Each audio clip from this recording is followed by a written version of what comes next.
afternoon.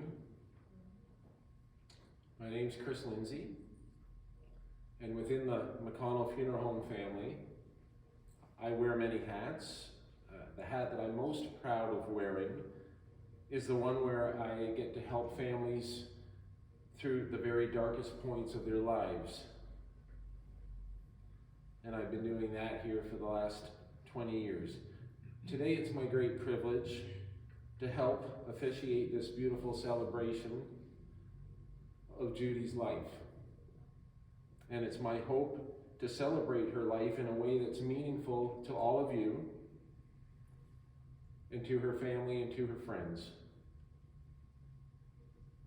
Today's an opportunity to remember and share, perhaps reaffirm or renew some faith.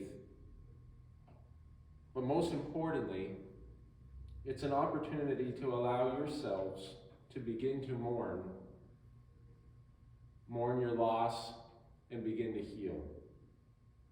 Whatever your purpose and hope for today, please know that all of you are very welcome here.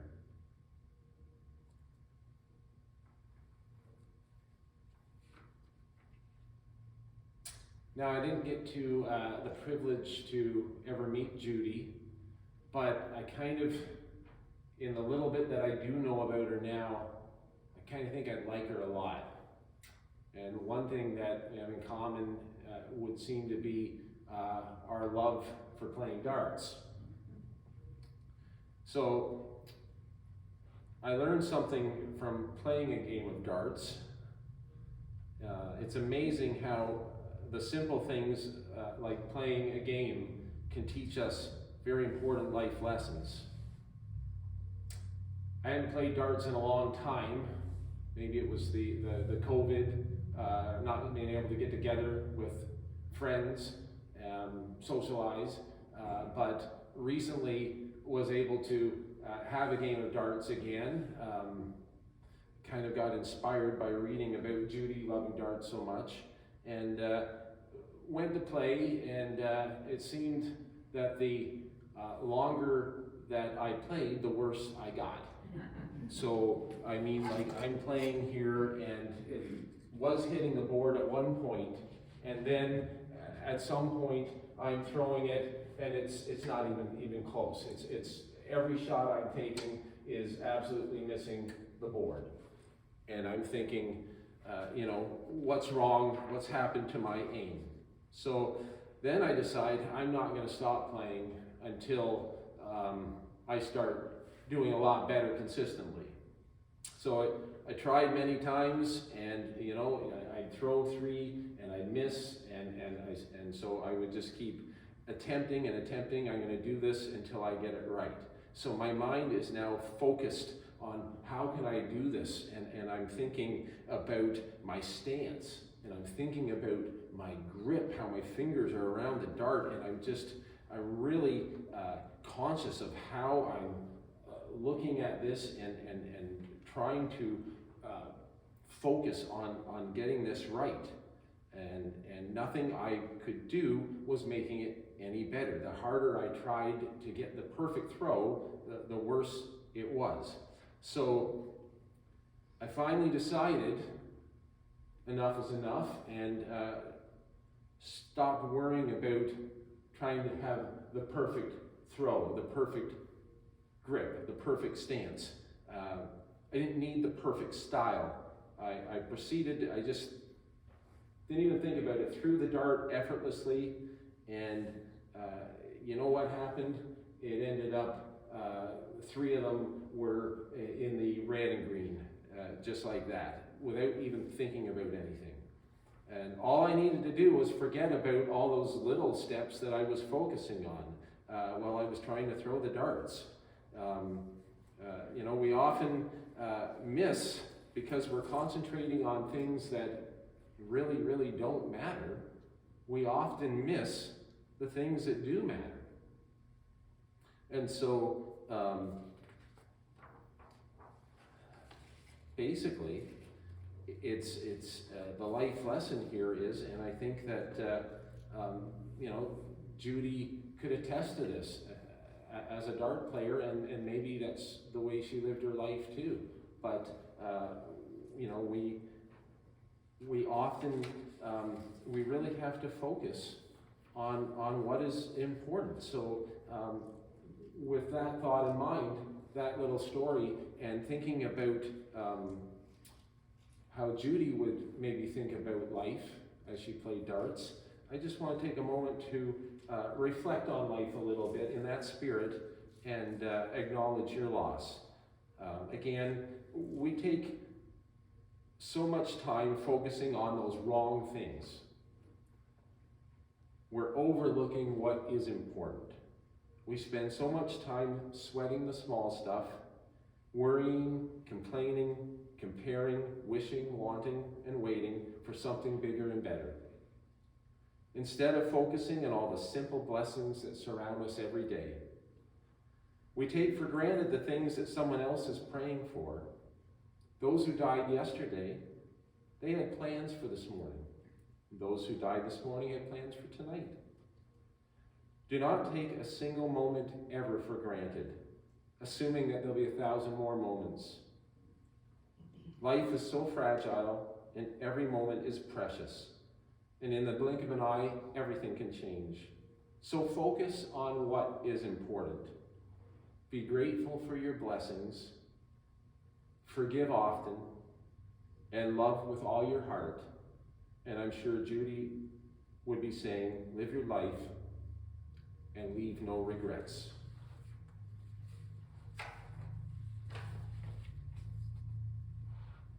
And one of the other interests that has been very evident is Judy's love of animals, particularly horses. If you were up here while the casket was open, you saw many little horse statues that had been collected. And I think that's another, as I'm learning about Judy, and I'm thinking about what a person she was, and how she affected everyone in her life in a positive way, and her outlook, it's the way she lived her life, she really could teach us all the proper way to live. And so again, when we're thinking about Judy's loves, it comes to mind her love of the animals and the horses. And I wanted to read a little poem. It says, "My love for animals. Animals are loyal, loving and obedient, caring and affectionate, and gorgeous as can be. Animals are friends, best friends to me, always standing by you, as willing as can be. Always underestimated, but still they exist. Nothing will ever hurt them more than hatred and mistrust. Always there to talk to, although they don't reply, you see it in their eyes and know that they'll stand by. They save lives and they help the blind, but still we do not see that animals weren't made as slaves, but friends for you and me." And I feel like Judy's love and care for animals, we need more Judys in this world. Her loving nature should inspire all of us. Her message, it's pretty simple. Just be kind. Be kind to everyone, and be kind to every living creature. I think that the way that she loved and treated animals, she knew that that's how we should all care for and love one another. When I talked to the family a little bit earlier on, a couple days ago, it was mentioned that maybe Judy and the rest of the family wasn't overly religious. And, I often try to, put a service together that will reflect on spiritual faith and lack of. But I think that when I put the services together, and I hear that somebody wasn't overly religious. I know that there's many scriptures and verses that not only reaffirm faith, but they also bring comfort to those who may not feel that they have any faith at all. And there's a reason that these scriptures or hymns are often used and often bring such comfort. Sometimes the verses and hymns are just tradition. You hear them a lot at funerals. And it's that tradition, I think, that brings us a lot of comfort. So when we're facing the unknown, which we are when we are dealing with a loss of someone we love, there is comfort in something familiar and comfort in tradition. So I just wanted to read a little passage that does come from the religious aspect of things. And again, I think that this speaks to anybody, whether you have a faith or if you feel you don't. I think in a way, in anybody's own way, and it can be all sorts of different looks, but I think everybody in some way has some kind of their own faith. But I would like to read this, Footprints in the Sand. One night a man had a dream. He dreamed he was walking along the beach with the Lord. Across the sky flashed scenes from his life. For each scene, he noticed two sets of footprints in the sand, one belonging to him and the other to the Lord. When the last scene of his life flashed before him, he looked back at the footprints in the sand.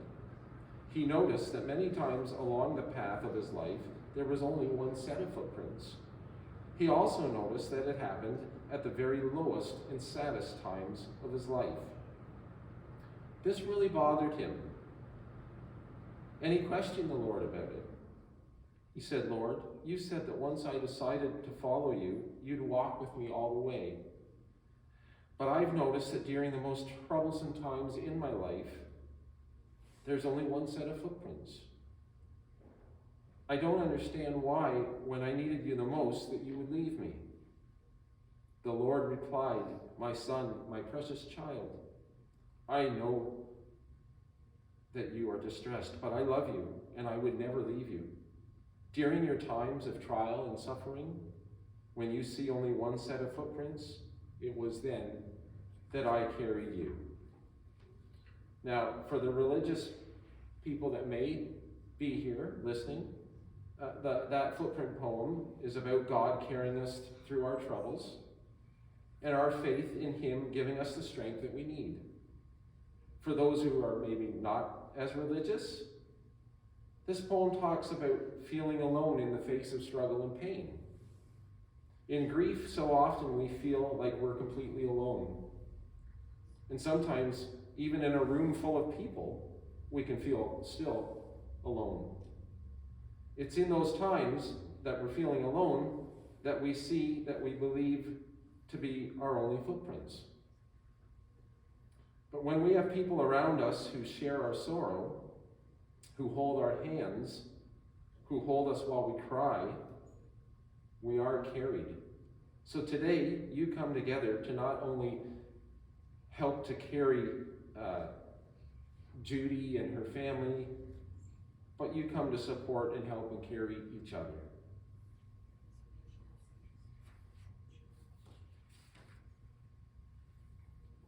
At this time, I know that there's been a eulogy prepared, and I understand that although it may not have been written by Gary is going to come up and read this to us. So I'd ask you to do that now. Thank you.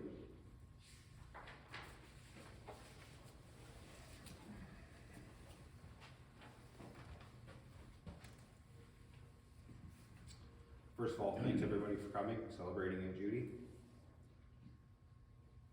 Judy Lynn Wright was the oldest of 9 children, some of which are here, some who aren't. She was born December 12, 1949, weighing 3 pounds in Toronto, Ontario. She was born at home as a premature baby. She had no hair, no eyebrows, no eyelashes, or fingernails. Nana would tell Grandma to bundle her up nice and warm and get her outside so she could develop her lungs. Mom would joke about how she knew Judy was her child for sure because she had her at home and the other 8 in a hospital. Judy had learning disabilities at an early age. School told Grandma that Aunt Judy was unable to learn and that she would have to go on disability, and that Grandma would have to teach Judy the basics of life for staying at home. So that's what Grandma did. Taught her how to cook, clean, help others with other things around the house. Judy also babysat the other 8 children. Aunt Judy entered a drawing contest in which she won. She loved to draw and paint. I remember as a kid going into her room, getting yelled at for going into her room because there was always a painting behind the door. If I opened the door too much, I'd probably knock it over.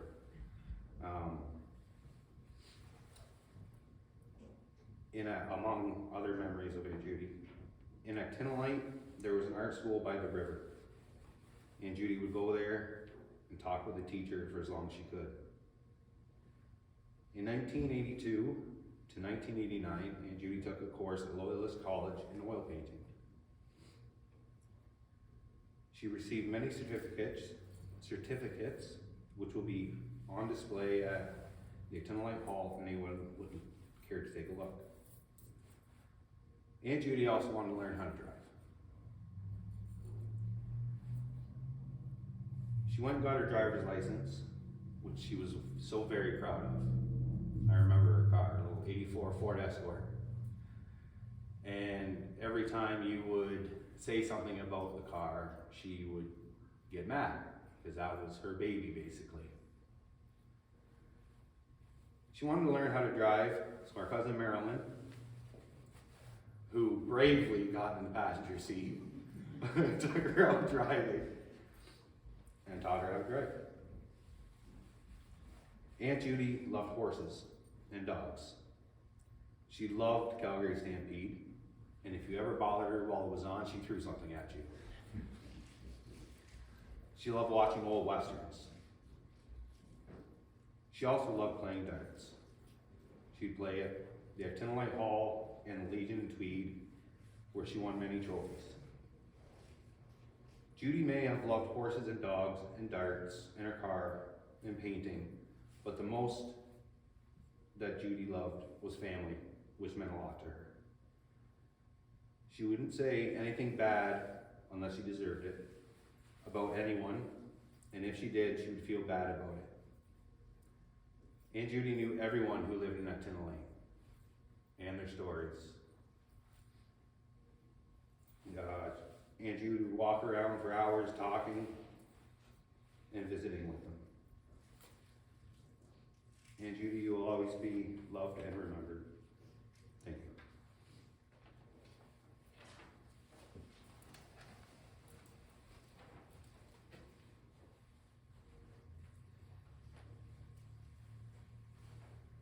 Thank you so much, Gary.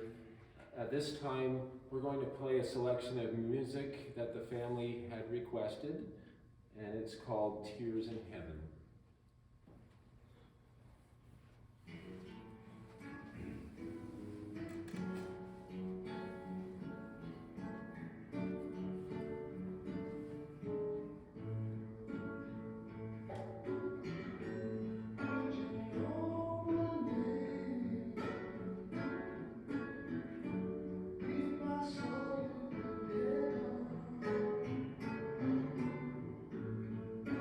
Be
If we wanted to avoid the suffering of leaving, we will never experience the joy of loving.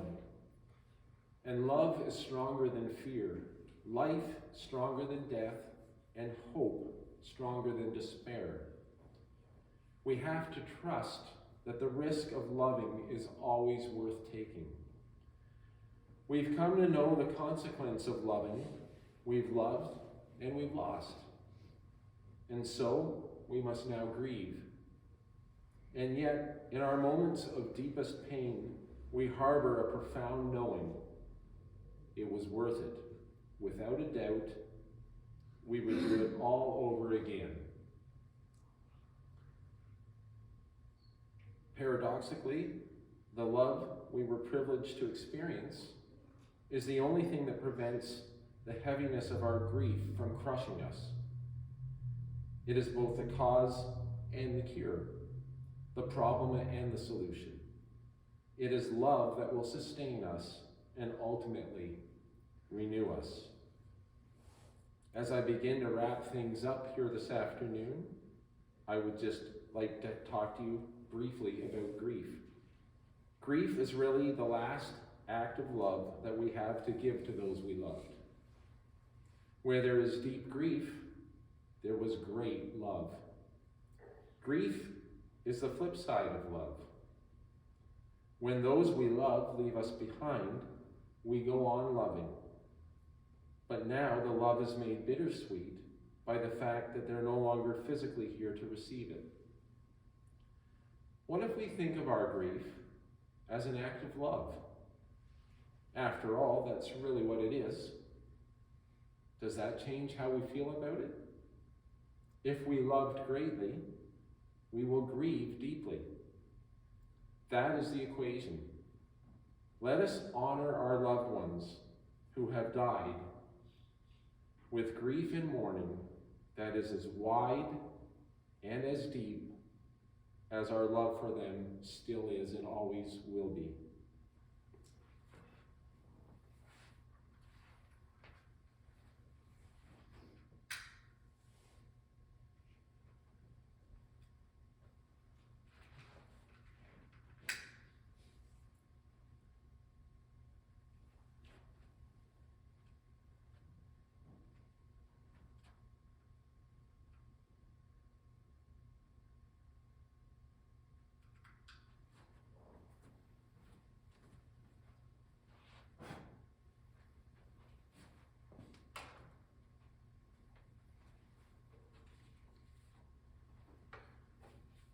As you probably have noticed, there had been a candle burning here for some time when we started this afternoon, and it gives a bit of symbolism. It represents the light and the warmth and the love of Judy's life. And as we witness the flame being extinguished, we think of Judy's life ending. However, as we can see, that flame never really went out. It continues to shine in the hearts and the minds of all of you, in everyone that she has ever touched. Although Judy's no longer with us in physical form, you carry her flame. And as you leave here today, I hope that you will carry your love for Judy and her love for you like a blanket wrapped around you to keep you warm on the coldest days.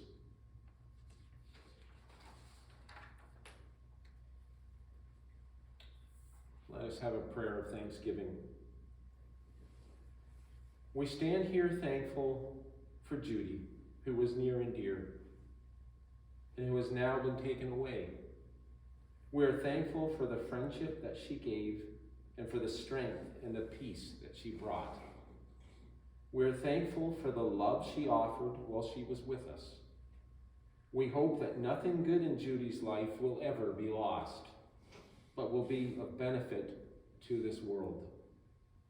All that was important to her will be respected by those who follow, and everything in which she was great will continue mean much more now that she is gone. May she go on living in her family and in her friends and in their hearts and in their minds, in their courage and in their conscience. May those who were close to her be even closer now to each other. And may they be granted courage, confidence, and peace.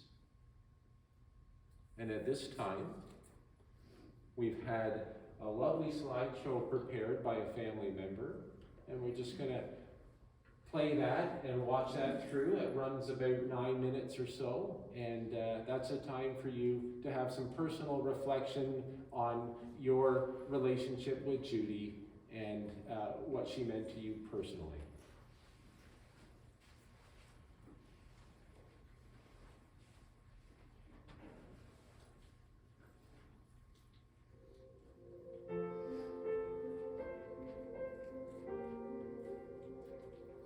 If I had only known the last time would be the last time, I would have put off all the things I had to do.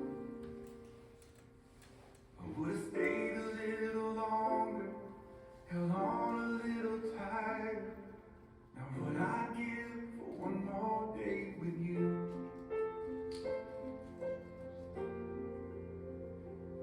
'Cause there's a wound here in my heart where something's missing,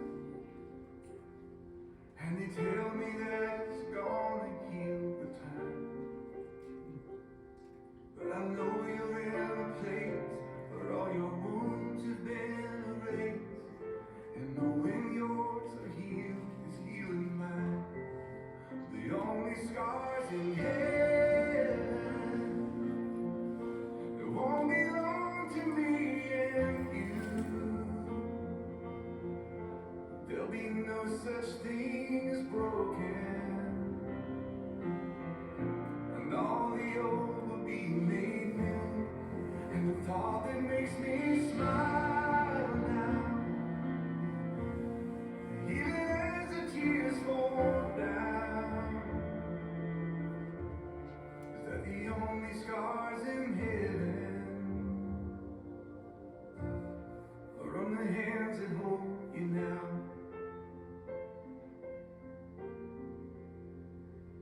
I know the road you walked was anything but easy. You picked up your share of scars along the way. Oh, but now you're standing in the sun. You fought your fight and your race is run. The pain is all a million miles away. The only scars in heaven, it won't belong to me and you. There'll be no such thing as broken, and all the old will be made new. And the thought that makes me smile now, even as the tears fall down, is that the only scars in heaven, yeah, are on the hands that hold you now.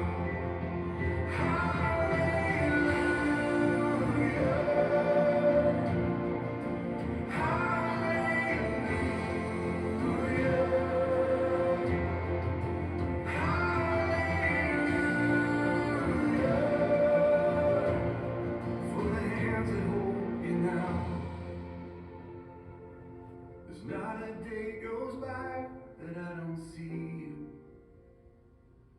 You live on in all the better parts of me. Until I'm standing with you in the sun, I'll fight this fight and this race I'll run, until I finally see what you can see.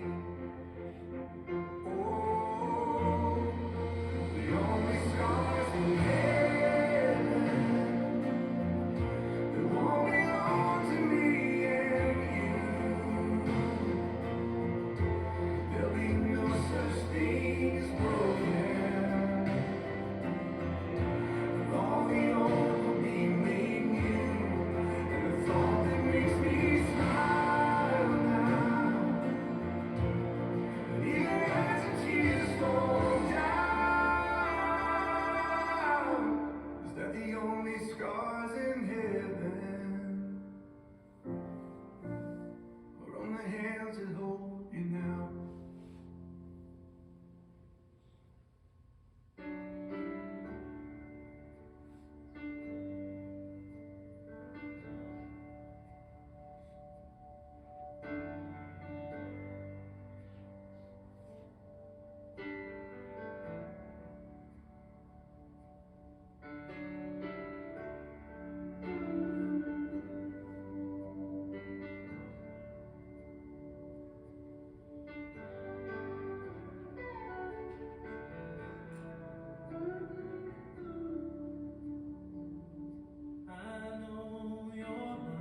I could see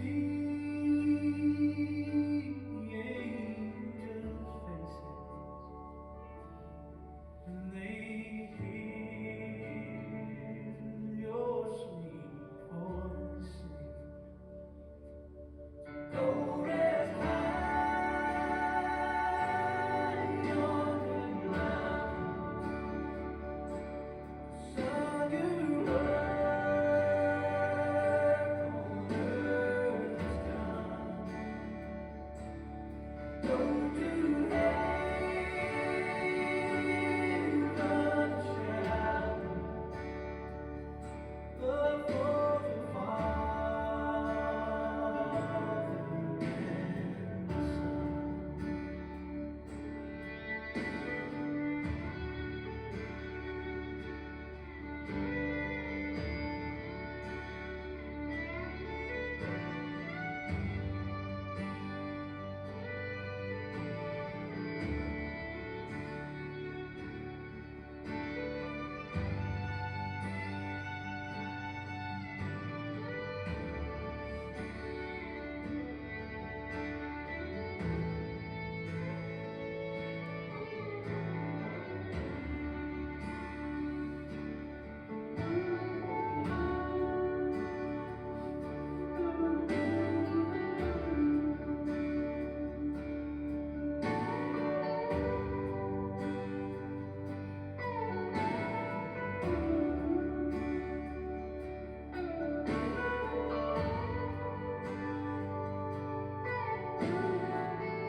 Go rest high yonder mountain, the sun you work on earth is done. Go to heaven, shout love for the Father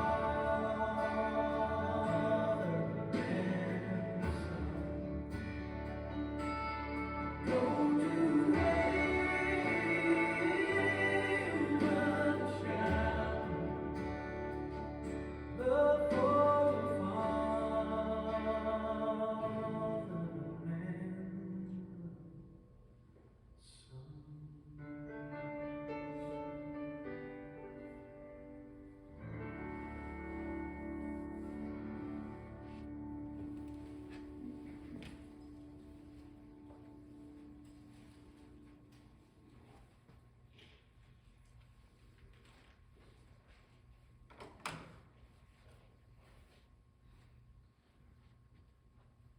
As we conclude this portion of our goodbye to Judy here at the funeral home, the family is going to be processing to Actinolite Cemetery for private interment. I do believe that everyone is welcome to join and can go straight there to a reception at the Actinolite Hall. Is that correct still? So you're all more than welcome to meet back there and have some time of refreshment and fellowship. And remember Judy more and tell more stories. So please feel welcome there, and please do go and see the family again. Just before we begin to process out, I just wanted to say thank you to the family for allowing me the privilege to partake in this wonderful event today. It is obvious, as we've been here together for the last 45 minutes or so, that I really missed out on knowing a wonderful lady. So thank you very much. At this time, we are beginning to process out. I would ask if the pallbearers could just step forward and just wait for me here by this side table. Thank you. And we'll just, when we do exit out, I'll just ask everybody to stand and the family to follow right out.